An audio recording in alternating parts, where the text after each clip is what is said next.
Magnify your name, Panginoon, sa mga oras na to. Nagpapasalamat po kami sa oras na binigay mo at pinagkaloob mo sa bawat isa at wisdom, knowledge na pagkakaloob mo, Panginoon, sa oras na to. Patuloy ko pong niluluhod ang aking mga tuhod, Ama. Nagpapakumbaba po sa iyo, Panginoon. Dumadalangin sa iyo at naniniwala at nananampalataya na hindi ka madamot, Panginoon, sa wisdom, knowledge, and understanding na patuloy mong ipagkakaloob sa bawat isa sa amin. Ama, patuloy niyo pong parangalan ng iyong anak na si Jesucristo sa pamamagitan ng aking buhay, Panginoon, na ikaw, O Diyos, ang maghayag, ikaw po ang magpaliwanag, ikaw po ang magpaunawa. Gamitin mo lang aking mga bibig na maging mouthpiece mo sa oras na to, na mas maipaunawa ng mas malalim, Ama, kung ano nga po ang Palm Sunday, Panginoon, na sineselebrate ng bawat isa sa amin, Panginoon. Sa oras na to, Panginoon, hayaan mong maitaas ang iyong pangalan, ikaw ang makita, ibaba mo ako at ang pangalan mo, Jesus, ang maitaas sa aking buhay. Ikaw po, O Diyos, hallelujah, at sa iyo lang ako umaasa, Panginoon, Lord, ng mga salitang lalabas sa aking mga bibig sa mga oras na to, Panginoon. Nagtitiwala ako, Ama, na hindi mo ko ipapahiya, O Diyos. Even ito, Panginoon, Lord, ay biglaan, Ama. Nananampalataya ako na ikaw pa rin ang Diyos nakikilos, Panginoon, at magpapahayag. Sa pangalan ni Jesus, itinataas ko ang gawaing ito at ang katagumpayan, Panginoon, ng gawaing ito. Ikaw po, O Diyos, ang laging maparangalan sa aking buhay. Ikaw po, O Diyos, Ama, ang laging makita sa aking buhay. Ikaw po, O Diyos, Ama, ang laging magliwanag sa aking buhay. Sa pangalan ng aking Diyos na sinasamba sa Espiritu at katotohanan. Sa Diyos na nagbiyak ng dagat. Sa Diyos na nagbigay ng karunungan kay Jeremiah. Sa Diyos na nagparangal kay David. At sa Diyos, Panginoon, na gumamit kay Jacob, Panginoon. In the mighty name of Jesus, sa Diyos na sinasamba namin ngayon. Hallelujah. At mananatili sa trono niya. Ikaw po, O Diyos, ang patuloy na maparangalan sa araw na to, sa oras na to, Panginoon, sa yugtong ito. In the mighty name of Jesus, I pray, sa ngalan ng Ama, Anak, at Espiritu Santo. Amen and amen. Glory to God po. Hallelujah. Tayo po'y dumako sa atin pong pag-aaralan ngayon. So, hayaan niyo po na ako po ay paunawa ko sa inyo yung ating pag-aaralan ngayong oras na to. So, it's about Palm Sunday na sinelebrate po last Sunday. Amen? Today, ito po yung beginning sa bawat churches na nagse-celebrate ng Holy Week na po nagaganapin natin. It's also known the Passion Week, a sacred journey that led us from the Palm Sunday to Resurrection Sunday. Amen? It's a week po na nagre-reflect po and reverence. Pag sinabing reverence, nagbibigay tayo ng honor. Na nagse-center po ng entirely around the person and purpose of Jesus Christ. Only Jesus Christ. Throughout this week, we will remember some of the most defining moment in the human history. Yung history na kung saan doon po ang pinagkukunan ng ating pananampalataya kung bakit po tayo naglilingkod sa Diyos. This is Jesus' triumphal entry. Ito po yung katagumpayan nung siya ay nag-entry po into Jerusalem. Dito rin yung panahon kung saan nag-final meal po sila with his disciple, the Last Supper, bago po siya mamatay. His betrayal and crucifixion, the burial po ng ating Panginoon. At lahat ng ito, ay makikita natin all is culminating in the resurrection on Easter Sunday. Amen? So, there's no act of love more powerful sa ginawa ng Panginoon. And there's no more sacrificial na kinumpleto ng Diyos na makagagawa nito. Wala pong kahit sino. Yung ginawa ni Jesus, yung willingly, yung kanyang kagustuhan na nag-walk through in these final days. Sa panahon na to. Amen? So, today, imamark natin yung Palm Sunday na nangyari po last Sunday. Ano nga ba ang Palm Sunday? Ang Palm Sunday po is not just parade. Hindi lang po ito basta parada. Ito po ay history na prophetic collision ng messianic prophecy na sinabi po ni Isaiah. Ito po yung symbolic action and radical truth. Amen? It was the day kung saan si Jesus Christ po ay pumasok sa Jerusalem during a Jewish festival known as Passover. Na po, ito ay kinikilala na Passover. Ito yung, alam niyo po, yung kung paanong sa Old Testament nagkaroon po ng Passover, yung mga anghel na naglagay sila ng dugo sa kanilang mga pintuan para hindi mapahamak. Amen? Not as the warrior on the stallion. Hindi po katulad ng warrior na nasa istalyon. Ano? But as a servant, king on the donkey. Ito po yung nakikita ninyo, napapanood ninyo, na pumapasok si Jesus sa Jerusalem habang nagtataas po sila na po ng palaspas.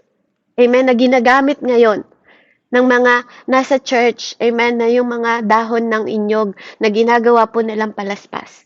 Palm Sunday is a public declaration of the kingdom unlike any other.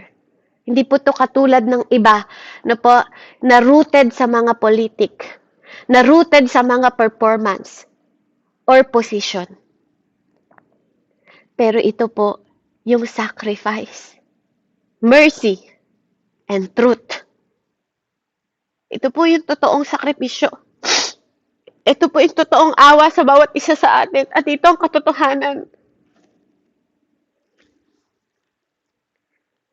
Yung Palm Sunday po, ini-invite po tayong lahat na mag-reflect tayo sa ginawa ng Diyos.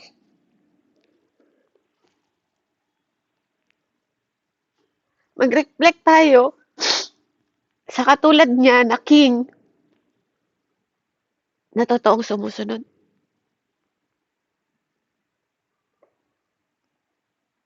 On what kind of kingdom we're really a part of? San ba tayo talagang kingdom na kabilang?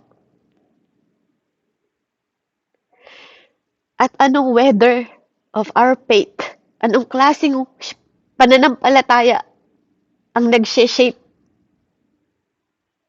sa'yo? Dahil ba sa noise ng crowd? Dahil ba sa ingay ng crowd na to? Or by the divine purpose? O dahil sa banal na katawagan sa'yo at sa akin? Amen? Kaya, alam niyo po, ang pamagat talaga ng aking mensahe, who were you expecting? Sino nga ba yung ine-expect mo? At ano yung ine-expect mo? Na po? So, ang reflection natin dito, as we read the passage today, na po, I want you to picture yourself na makita mo yung sarili mo sa crowd. Would you be cheering? Ikaw kaya yung isa sa mga tao na nagwawagay-gway ng kamay at nag-cheer ka sa Panginoon? O ikaw yung isa sa tao na nakukonfuse ka kung tama ba yung Diyos na sinasamba mo? O ikaw yung tao na nagpapalo sa crowd? Can you recognize yourself na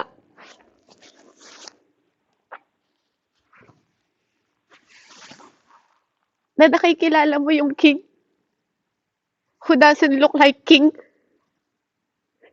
Sa palagay mo, kung nakita ko mo si God, marirecognize mo kaya siya? Kasi yung mga tao nun, yung iba sa kanila nakarecognize, yung iba hindi. Kasi iba yung ine-expect nila na makita.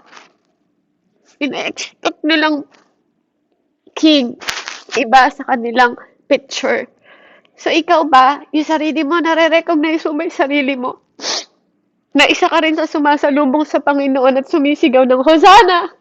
Hosanna to the highest! Hosanna to the highest! Amen. So, purihin po ang Panginoon. Tayo po'y dumako sa atin pong mensahe sa oras na to. Hallelujah. Hallelujah, Father. Sa Matthew 21, 1 hanggang 11 po. Ate Jane, Matthew 21, 1 hanggang 11 po. Yan. Sige po, tayo po ay magbasa. Salita po ng ating Panginoon sa Matthew 21, verse 1 to 11, sabi po dito. Nang malapit na sila sa Jerusalem, dumaan sila sa Bethpage, sa bundok ng mga Olibo. Inutusan ni Jesus ang dalawa sa kanyang mga alagad. Pumunta kayo sa susunod na nayon at makikita ninyo kaagad doon ang isang babaeng asno na nakatali kasama ang kanyang anak. Kalagan ninyo ang mga iyon at dalhin sa akin. Kapag may nagtanong sa inyo, sabihin ninyong kailangan iyon ng Panginoon at ibibigay niya agad ang mga iyon sa inyo. Sa gayon, natupad ang sinabi ng propeta. Sa lungsod ng Sion ay ipahayag ninyo, tingnan mo ang iyong hari ay dumarating. Siya'y mapagkumbaba, masdan mo. Siya'y nakasakay sa isang asno at sa isang bisiro na anak ng asno.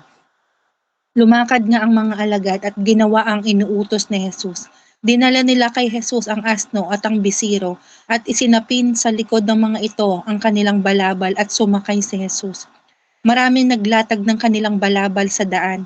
Mayroon namang pumutol ng mga sanga ng kahoy at ito'y inilatag sa daan. Nagsisigawan ang mga taong nauuna at sumusunod sa kanya. Sigaw nila, purihin ang anak ni David, pinagpala ang dumarating sa pangalan ng Panginoon, purihin ang Diyos. Pagkatapos ni Jesus sa Jerusalem, nagulo ang buong lungsod. Sino kaya ito? Tanong nila. Si Jesus ang propetang taga Nazaret sa Galilea, sagot ng karamihan. Amen po. Amen. Praise God. Salamat po sa pagbabasa na po. So, the city was stirred. Na po? The city was stirred. Na po? Matthew uses the word describe how the people responded to Jesus as he entered. Na po? Dinescribe ni Matthew yung pagpasok ni Jesus kung paano po pumasok ang Panginoon sa Jerusalem. Kung saan ang Jerusalem po also used when describing how the earth responded to his death. Na po, ang Jerusalem din nag-describe kung paano nag-respond na po ang mga tao nung namatay po ang Panginoon. The city was stirred. Pag sinabing stirred, na po, nag-move with excitement. Na po, nag-stirred din sila, nag-move na tinatawag na seimos. Na po, pag sinabing seimos, ito yung parang part ng earthquake. Nag-shake. Na po, na-shake. Amen? So, makikita natin, the city was stirred or shaken. No? Same word po ng use when Jesus died. No? Ito yun din yung parehong word na ginamit nila nung namatay si Jesus. Amen? So, what if your heart being stirred today is more than an emotion? Amen? What if it is siyamik na tinatawag? Yung God cracking open the ground under the shallow. Na po, sabi ko nga, ang siyamik, ito yung parang earthquake. Na nagka-crack. Open the ground under the shallow. The shallow part of our faith to make room for something deeper. Ganon din ba yung puso mo? Ganon din ba yung emotion mo? Crowd is cheering. No, sumisigaw yung crowd. Sumisigaw yung isang katauhan. But they are confused. They think Jesus is coming to uplift the government. Akala nila dumating si Jesus para pataubin, o paalisin, 'di ba? Yung mga nakaupo sa government, yung mga nakaupong mga Pariseo. Pero hindi. Hindi yung dahilan kaya dumating si Jesus para i-shake sila. But he came to flip the grave. Na po? Dumating siya para tapusin, 'di ba? Yung death. Amen. So makakita natin sa Josephus or Josephus, na po, or Josephus, ng Jewish historian ng 1st century po, dinescribe doon yung Passover as attracting hundred of thousands of pilgrims. Na po, most of them, sometimes there are, na po, estimate that, inestimate po nila during Jesus Christ lifetime, yung mga Jerusalem population po, na nag-swell from 30,000 to over 200,000 plus na mga tao during Passover. So 10,000 po of lamb, no? Kung tutuusin, ang dapat po i-brought nila sa Jerusalem as a sacrifice during Passover. Dahil nga ang Passover po, ito yung magsasacrifice sila ng mga hayop. Amen? Na po na naging tradition po nila after po ng Old Testament na nagpahid sila ng dugo sa mga pintuan nila para hindi mapahamak. So the Mishnah, pag sinabing Mishnah po, ito yung pagko-collection ng mga Jewish, 'di ba, sa oral law and tradition. Amen? Na nagsasabi naman sa atin, each lamb represented as household. Bawat tupa na nire-represent nila ay nagre-represent ng bawat pamilya nila. The priests were busy, no? Busy sila sa mga court dahil crowded po, and blood flowed from the altar like a river. Ganun karaming mga sakripisyo po ang ginagawa noon. Na po, napakahirap i-visualize. Can you see it? Nai-imagine nyo po ba yung maraming mga pinapatay na hayop, dumadalo yung dugo nila? Na po? At imagine niyo kung hanggang ngayon ganun pa rin ang ginagawa natin. Kaya nga nung nakaraan pinag-aralan natin, Jesus is the ultimate sacrifice. Dahil kung hindi nangyari yun, hanggang ngayon po pumapatay tayo ng hayop na inaalay natin tuwing Passover para lang mapatawad tayo sa mga kasalanan natin. Gaano karaming hayop ang kailangan natin patayin. Kung noon 200,000 sila, ngayon ilan na tayong populasyon ng buong mundo? Gaano karaming hayop? Siguro hindi lang katulad ng river, para na tayong dagat na puro ng dugo. Dahil sa pagsasakripisyo ng mga hayop na yon. Can you see it? Nabivisualize nyo ba? Naiisip nyo ba? Baka nga yung iba wala pang mga hayop na maialay dahil sa hirap ng buhay ngayon. Karne nga, pambili nga ng karne, wala tayo. Diba? Yung iba, hirap pang bumili, 1/4 na karne, hirap pa. Paano ka pa bibili ng tupa na iaalay? At kung hindi ka makabili, hindi ka mapapatawad sa kasalanan mo. Nakikita niyo po ba kung gaano kabigat yung ginawa ng Diyos? Para sa'yo at para sa akin, para gawin mo na laro ang buhay na to. Para hindi ka mag-isip sa buhay na to. Para mabuhay ka lang ng hayay at hindi mo isipin kung ano at gaano kabigat yung ginawa ng Panginoon para hindi mo gunitain. 10,000 of the lamb being led into die. At hindi po basta-basta. Tupa, dapat perpekto. Pero sa paglalakad natin at pagsunod natin sa Panginoon, hindi mo na kailangan pumatay ng maraming buhay ng hayop. Kasi merong isang nagsakripisyo.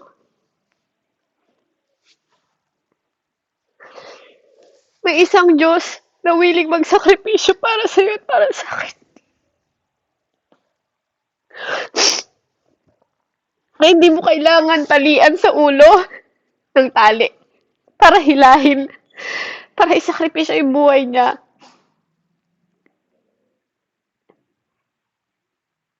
Yung isang Diyos na hindi nagkaroon ng takot sa kanyang mga mata para patayin, para sa kasalanan mo at sa kasalanan ko. He is the Lamb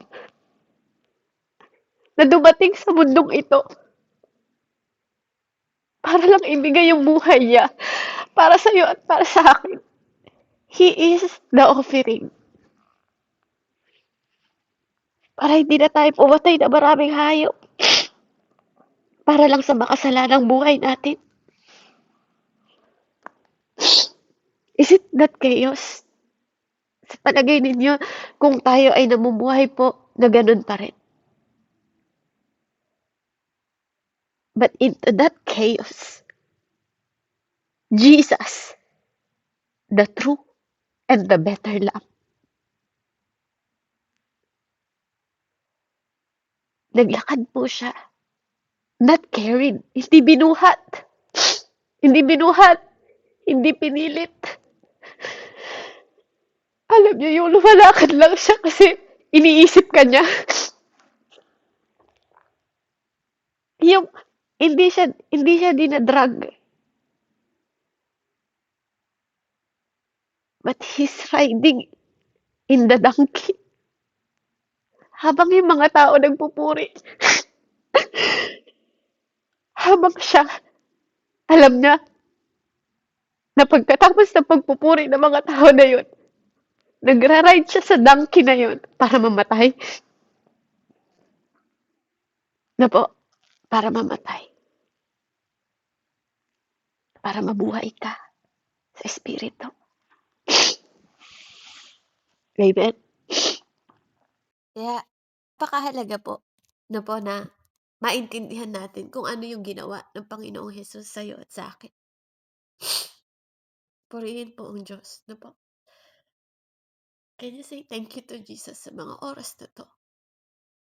Na po, pwede ka bang magpasalamat sa Diyos sa mga oras na to sa ginawa niya na yun? Kasi yun yung mission niya. Kaya kung hindi mo naiintindihan bakit nagkatawang tao si Jesus, kasi sabi sa salita ng Panginoon, ang kabayaran ng kasalanan ay kamatayan.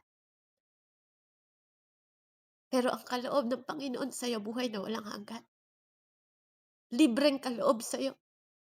Pero kung iisipin mo lang, hindi naman libre yun kasi namatay siya para sa'yo. May namatay para sa'yo, Ate Jane. May namatay para sa'yo, Ate Lisel.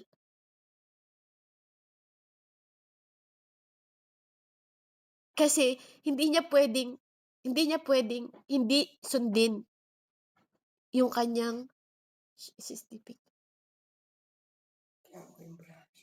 hindi niya pwedeng sundin yung kanyang salita kasi hindi niya pwedeng tuparin yun. Diba? Kailangan matupad yung salita. Bawat salita ng Diyos na kailangan may mamatay para sa kasalanan mo at sa kasalanan ko. Amen? Na po? Kaya, ito yung mission ng Diyos. Na po? Hindi lang siya pumasok sa Jerusalem because He wanted to meet the crowd na nag-e-expect sa kanyang pagdating. He entered to Jerusalem to fulfill the mission. May mission siya na tinatapos. Kaya siya pinadala ng Diyos Ama dito, may mission siya na ginagawa. Ikaw din ganun. May mission ka rin na pinapagawa ang Panginoon sa'yo. Ang gusto ng mga tao, military leader. Para magproteksyon sa kanila from the Roman oppression. Amen? Yun yung akala nila. Military leader na magpoproteksyon sa kanya para sa Roman. But instead, ano po itinanggap nila? They received the Messiah of mercy. Yung Messiah na punong-puno ng awa. Na hanggang ngayon, tinatamasa natin yung awa na yun na lagi niyang binibigay na bago bawat araw. Kaya nga lagi ko pong sinasabi sa iyo, don't take advantage. Jesus. Wag nating i-take advantage po yung kabutihan ng Panginoon, yung awa at mercy niya sa atin.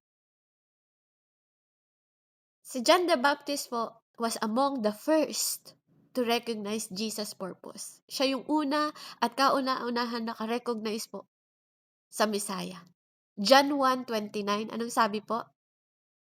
John 1:29. Amen. Sabi po dito, kinabukasan, nakita ni Juan si Jesus na lumapit sa kanya. Sinabi niya, tignan ninyo siya, ang kordero ng Diyos na nag-aalis ng kasalanan ng sanlibutan. Amen po.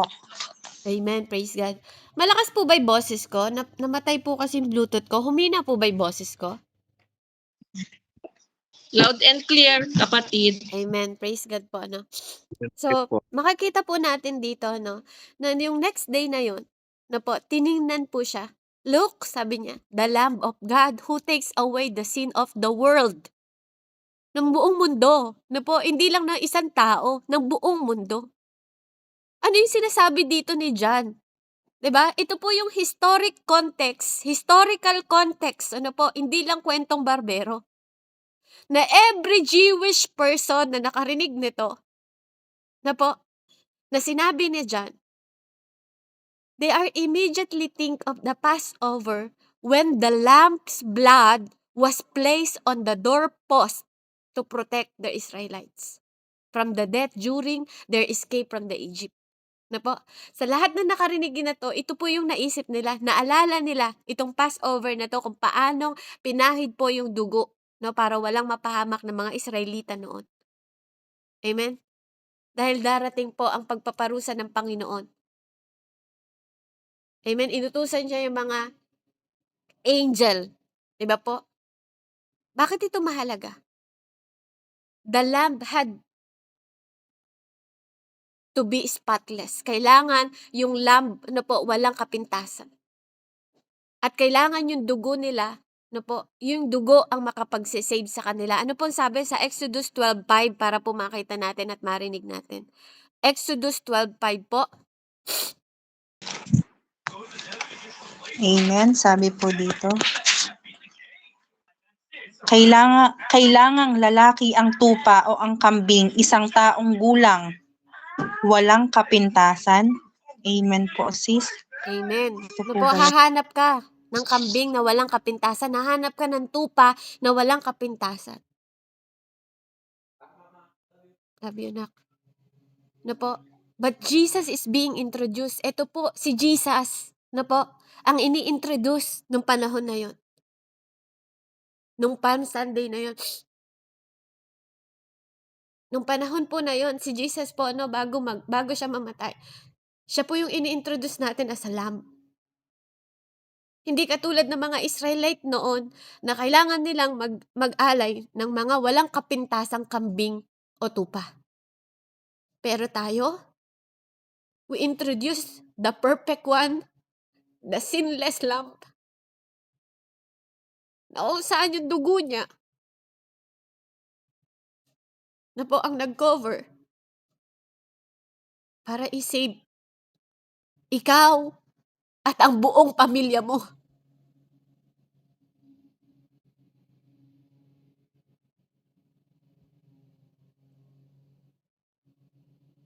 Just one sacrificial,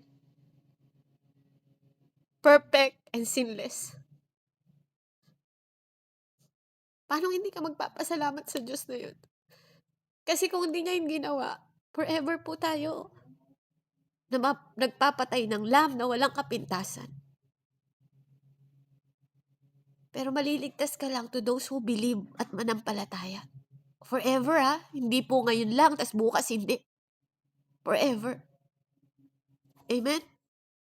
So just like the lamb, katulad po ng lamb na yun,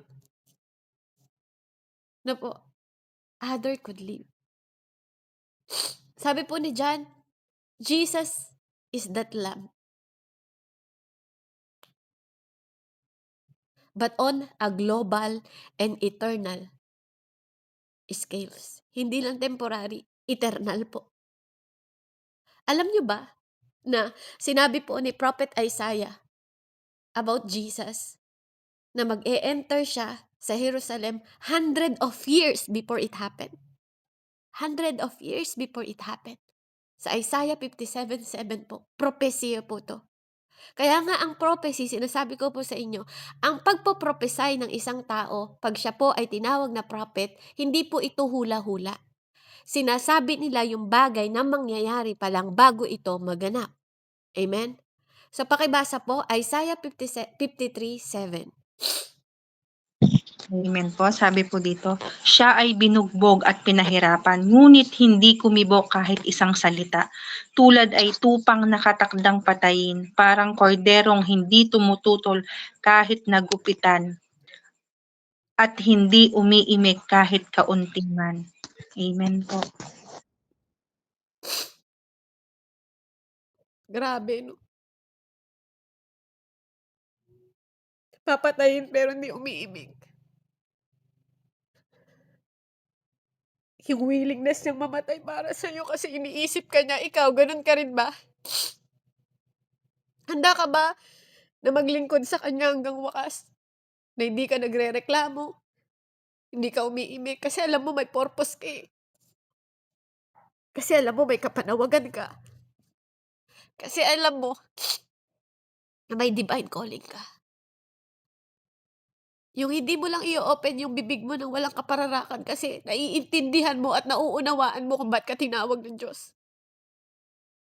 What does it all means to us? Number 1, anong klase bang king ang ine-expect mo? Yun po yung unang tanong na binulay-bulay ko sa buhay ko. What kind of king are you expecting? Kasi yung buong sangkatauhan praise Him, pero hindi lahat nakakaunawa. Nag-e-expect sila ng conqueror, pero ang natanggap nila kinrucified na savior, pinaako sa krus. 'Di ba? Nagpupuri sila kasi, "Oh, may magliligtas na sa amin, may tatalo na sa mga Roman, may magpoprotekta na sa amin." Pero nakita mo siya sa krus ng Kalbaryo, nakapako.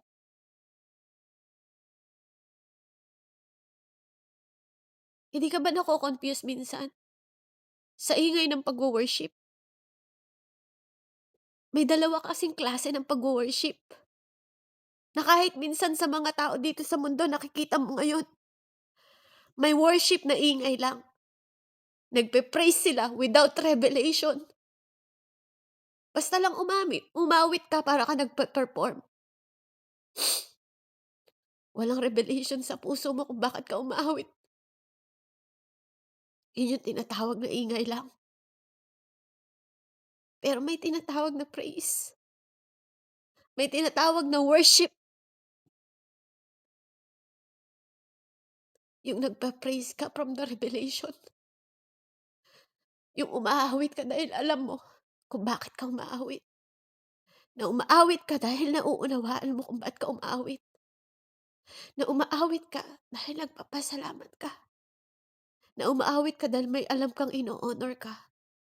May ina-acknowledge ka sa bawat tinig na inaawit mo. Kasi alam mo na kundi dahil sa king na yon, hindi tayo kahit kailan sana nandito. Kaya wag po kayong manghinayang tuwing umaawit kayo sa Panginoon. Nagpapasalamat po ako sa bawat paghakbang natin sa pagpuri sa Panginoon dahil naiintindihan na natin yung revelation kung bakit tayo naglilingkod sa Diyos. Hindi ka naglilingkod at umaawit para marinig lang yung tinig mo ng ibang tao, opinyon ng mga tao na maganda yung boses mo. Hindi to performance. Matuto ka at matuto ako na mag-worship from revelation. Na may revelasyon sa puso mo. Na yung king na ine-expect mo na muling babalik. Madatnan kang tapat na umaawit. Madatnan kang tapat na nag-worship hindi lang sa pag-awit. Nagpupuri ka sa Diyos kahit sa kabila ng pain mo. Nagpupuri ka sa Diyos kahit sa kabila ng mga pagsubok mo, kahit di mo naiintindihan. Kasi nauunawaan mo na ito yung kapanawagan mo. Yung kahit na napapagod ka na, nahihirapan ka na, andun pa rin yung pag-worship mo. That is praising. That is revelation. Hindi yung pag nahihirapan ka na, kung kailan naman ako sumunod sa Panginoon, saka ako nahihirapan ng ganito. Hindi ganon. Don't make noise without revelation. Huwag ka lang magngaw-ngaw ng magngaw-ngaw, na reklamo ng reklamo yung bibig mo. Bakit sinasaktan ka ng mga mahal mo sa buhay? Ano bang ine-expect mo? Bakit yung mga mahal mo sa buhay yung nananakit sa'yo? At bakit yung mga mahal sa buhay mo ang ginagamit sa'yo? Are you following Jesus for comfort? Nagpa-follow ka ba kay Jesus para lang maging komportable? Kasi pinapanood din niya kung paano ka nagre-response sa mga tao na yun kahit mga mahal mo sa buhay. Are you following Jesus for comfort or for transformation? Kasi ginagamit niya yung mga mahal mo sa buhay, ginagamit niya yung mga pain, ginagamit niya yung mga paghihirap para i-transform ka, hindi para pahirapan ka. Amen? Huwag nating sabihin na ginagamit ng Lord yung mga sakit para turuan ako. Hindi. Di sana lahat na ng tao, bigyan na lang niya sakit para turuan. Huwag nating isipin na ganun ang pagtuturo ng Diyos sa atin. Di ba? Nagkasakit tayo kasi minsan sa buhay natin naging pabaya tayo.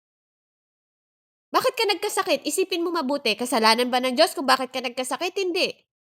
Dahil minsan sa pag-aalala natin, amen?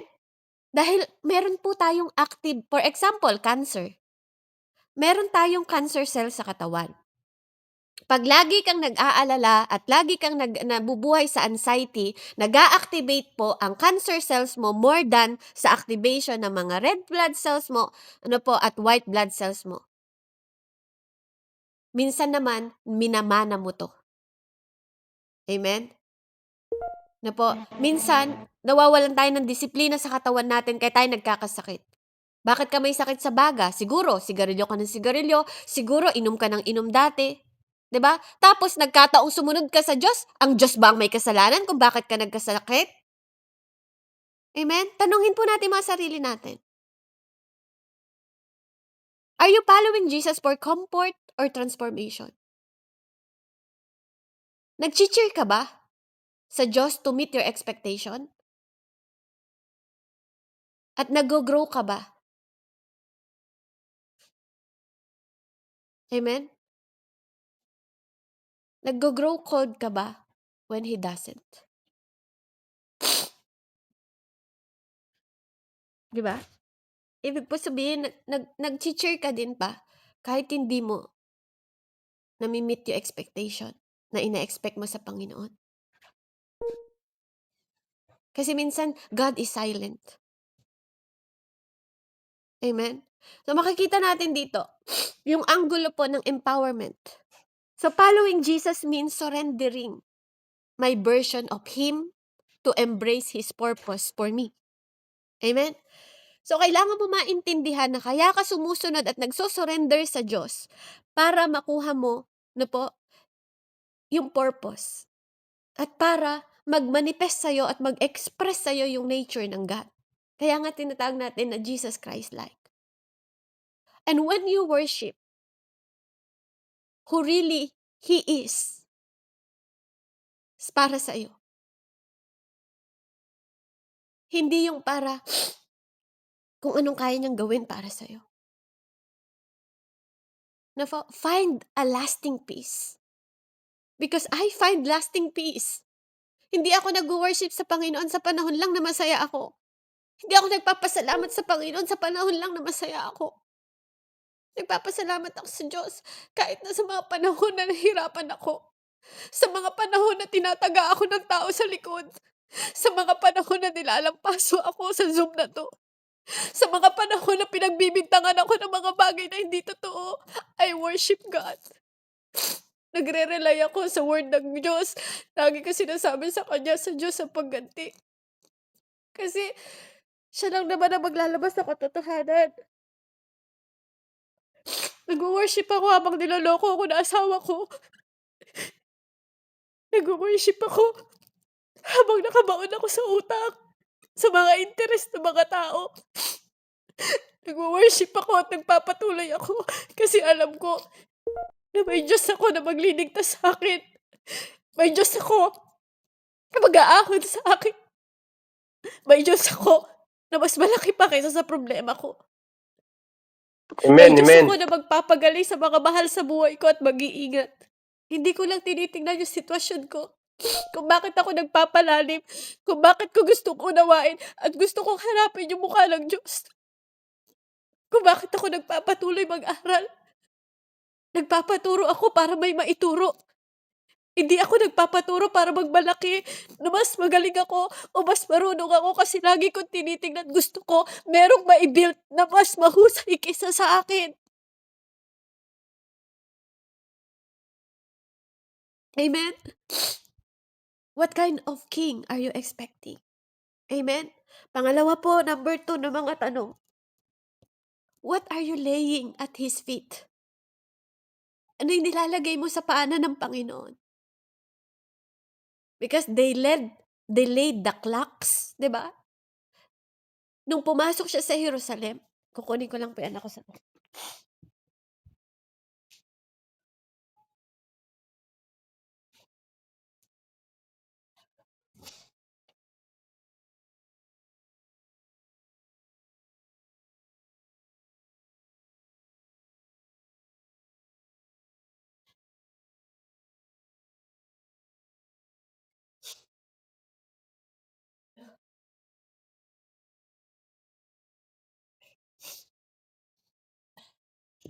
Praise God. Ano po? Nung pumasok siya sa Jerusalem, may nilatag po siya. May nilatag sila sa lapag habang naglalakad si Jesus. Nilatag nila yung mga dahon. Yun po. Yung iba siguro yung balabal nila, linatag nila, parang ginawa nilang carpet. Yung mga branches before Him, bago pumasok si Jesus.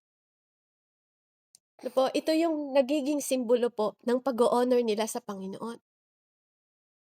Pero yung iba, ginagawa lang nila dahil tradisyon. Pero hindi totoong nagsusurrender. Na po? Kaya ito yung anggulo na tingnan mo yung sarili mo. Am I offering Jesus true obedient? Totoo ba na nagbibigay ka ng true obedient? Or just symbolize na nagge-gesture ka sa Panginoon? What clock? Ano po yung ino-offer mo sa pit ni God? What clock of identity? Pride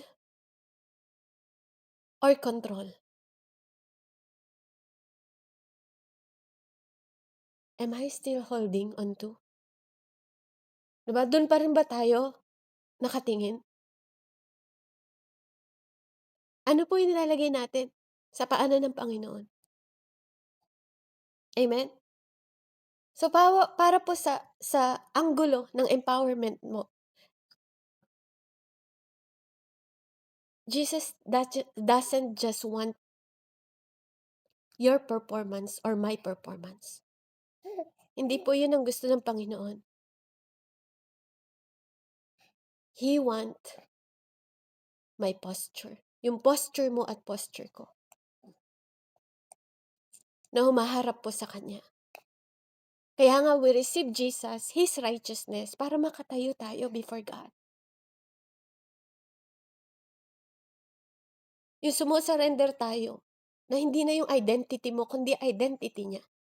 Hindi na tutungkol sa pride mo o sa pride ko. Yung control niya, hindi control ko. Ano po? Yung path ng real life na nagbibigin tayo sa willingness po natin na humiga tayo at siyang mabuhay para sa atin. Na mamatay ka araw-araw para siya'y mabuhay sa buhay mo. Nakatulad po ng Galatians 2:20. Pabasa nga po sa Galatians 2:20. Na-impress lang po ngayon. Galatians 2:20.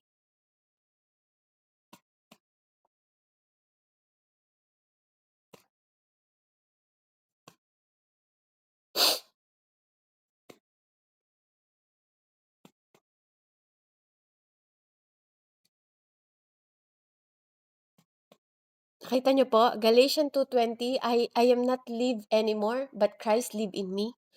Na po, na hindi ka na nabubuhay sa sarili mo, kundi ang Diyos na ang nabubuhay sa'yo. Amen po.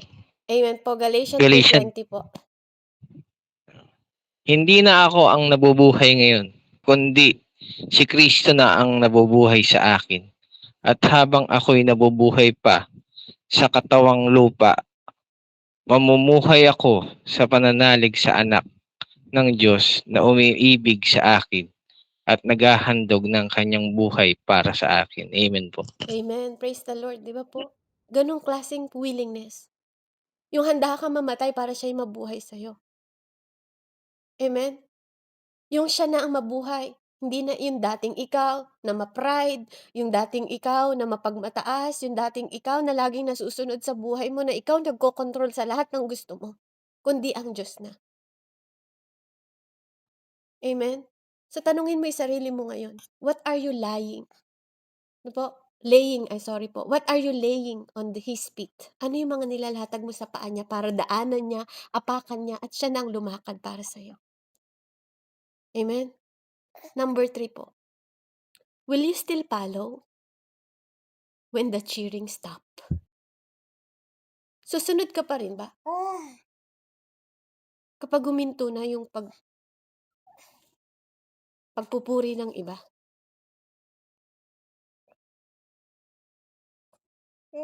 Ano po? O pag-cheer nila? Pagsisigawan nila? The same thing po na nangyari po, ano? Na sumisigaw sila, Hosanna! Hosanna! And then, sumunod nun, umiyak sila. Kasi kailangan siya i-crucify. Ano yung crowd? Na-ship. Diba? Na-ship sila sa conviction. Yung iba, nag-stay. Yung iba, tumalikod. Amen? Ano yung introspection? Ang gulo. Amen? Sa number 3 na to. Tanungin natin sarili natin. Is my faith tied to emotion? Naglilingkod lang ba tayo dahil sa emosyon natin? O dahil sa public moment? Dahil nag-cheer din yung mga public, ikaw din mag-cheer, nadadamay ka lang. O dahil sa popular opinion ng ibang tao? Kaya ka nandito. Or do I know? Alam ko ba kung paano siya i-worship? When the road, kapag yung daanan ko get hard. Kapag tahimik na, at kapag mag-isa ko na lang, alam ko pa rin ba siyang i-worship? Alam mo pa rin ba siyang i-worship? Kasi sabi niya, when you walk in the valley of death, 'di ba? Kapag lumalakad ka na sa kamatayan, sasamba ka pa rin ba? Amen? Kaya, ang dapat nagpapalakas sa atin sa anggulo na 'to, ang true disciple, don't just walk with Jesus into celebration. No, dapat hindi ka lang kung totoo kang disciple ng Diyos na sumusunod sa Diyos, hindi ka lang lumalakad dahil nagse-celebrate. Dapat kahit sa mga sacrificing lumalakad ka rin. Kahit sa pagsasakripisyo lumalakad ka rin. Dapat may faith ka na tumatayo. Na po, not just the parade.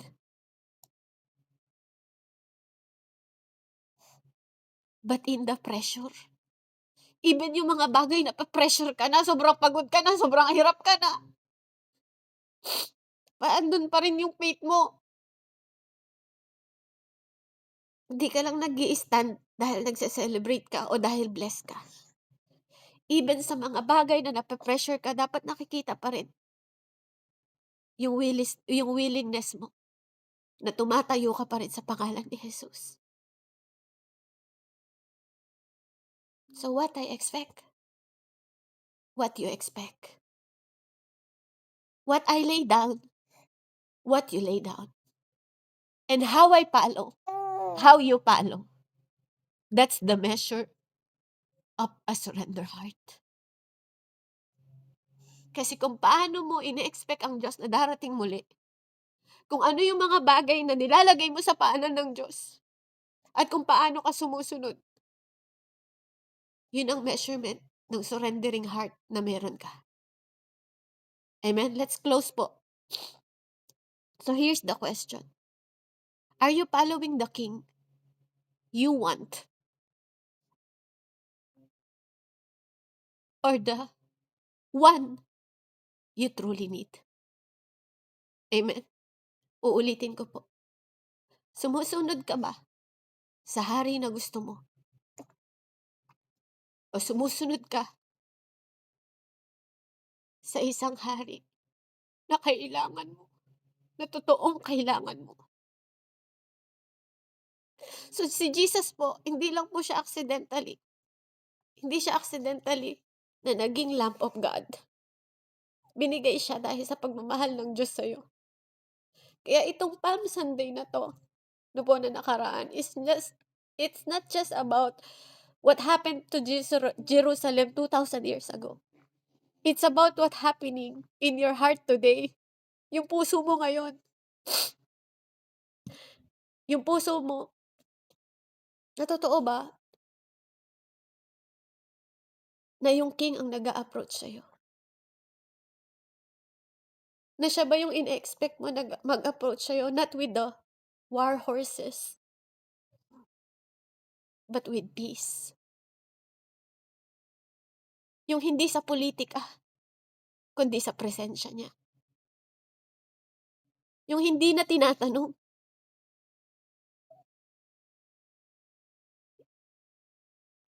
Will let you reign? No?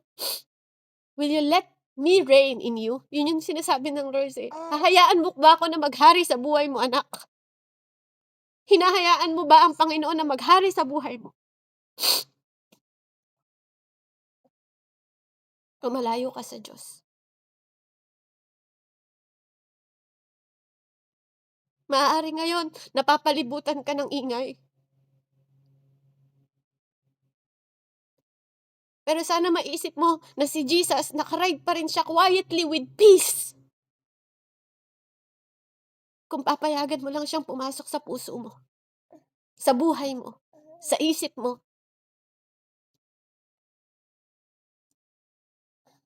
Amen? Kaya, ngayong oras na to po, are you praising Jesus for who He is? Or for who you hope He becomes for you? Nagpe-praise ka ba sa Diyos? 'Di ba? Kung sino siya? O nagpe-praise ka lang dahil sa pag-asa na pwede niyang ibigay sa'yo? Hayaan nating mahiga yung ingay ngayon sa mundong ito. Hayaan nating mahiga na po ang lahat ng bagay na napapakinggan natin. Listen for your heart. Na po, hayaan mong humiga yung mga bagay na sinasabi ng puso mo. Na po, kasi minsan, yung puso natin mandaraya. Listen for His heart. Hindi kung ano lang yung sinasabi ng puso mo. His heart, not your heart. Amen? Hayaan mong ang puso na to baguhin ng Diyos. Hayaan mong ang puso na to maglingkod dahil sa purpose at dahil sa kapanawagan. Hayaan mong ang puso na to mag-surrender sa lahat ng bagay para makasunod. Para madatnan tayo ng Panginoon na totoo na naglilingkod sa Kanya hanggang sa muli niyang pagbabalik. Amen? Let's give glory to the King of Glory.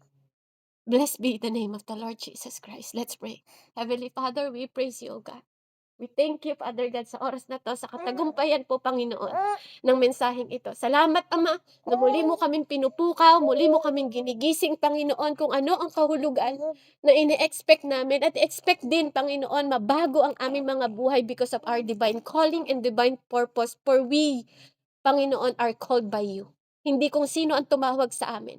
At hindi rin, Panginoon, hindi simpleng, Panginoon, pag-aalay sa altar lang ang ginawa mo, Panginoon, nung panahon ng Passover na yun, O God, sa lahat ng ginawa mo. Amen. Na nagalit ka, Panginoon, sa mga inaalay sa templo na yon, na nagwala ka, Panginoon, dahil ginawa nilang basurahan yung templo mo. At sinabi mo, nagibain ang templo na yun. At sa loob ng 3 araw, bubuhayin mo. Itatayo mo muli. Lord, salamat. Salamat na ginawa mo lahat ng bagay na yun, Panginoon. Dahil meron kaming eternal na pangako, Panginoon, na panghahawakan, Lord. At eternal na buhay na nagmumula sa iyo. Salamat sa ultimate Son mo na si Jesus Christ na nagbigay, Panginoon, ng dahilan kung bakit magpapatuloy kami sa pag-asa namin, sa kapayapaan na meron kami, sa kagalakan na meron kami, sa pag-ibig na meron kami. Salamat sa pagmamahal mo kahit nung una pang makasalanan kami. Salamat sa pagpapatawad mo at salamat sa pag-aalay mo sa iyong anak na si Jesucristo, Panginoon. Nawa, Ama, madatnan mo kaming lagi, Panginoon, na nagpupuri sa iyo. Even sa panahon ng pain namin, sa panahon, Lord, na hindi maganda ang daan sa amin, sa panahon, oh God, na maraming pagsubok sa amin, even the valley of death, oh God. Na naglilingkod kami, Panginoon. Hindi lang sa panahon, Lord, na masaya kami, kundi sa panahon, Ama, nakasama ka namin, oh God, sa lahat ng sacrifice na to, oh God. In the mighty name of Jesus, purihin ka, Ama, luwalhatiin ka at dakilain ka sa pangalan ni Jesus na aming Diyos na buhay, sa ngalan ng Diyos Ama, Anak at Espiritu Santo. Amen and amen. Glory to God po and God bless po sa bawat isa. Salamat po, Nay. God bless po. Salamat, Ate Jane. Amen. Maraming salamat sa buhay mo, Sister Bev. Hello, Shiana. Praise the Lord. Ayan. Tingnan nyo, pati bata, nagpipreach na. Hallelujah sa buhay mo po, Sister Bev. Tunay nga na napakabuti ng ating Panginoon, no? At sa mensahe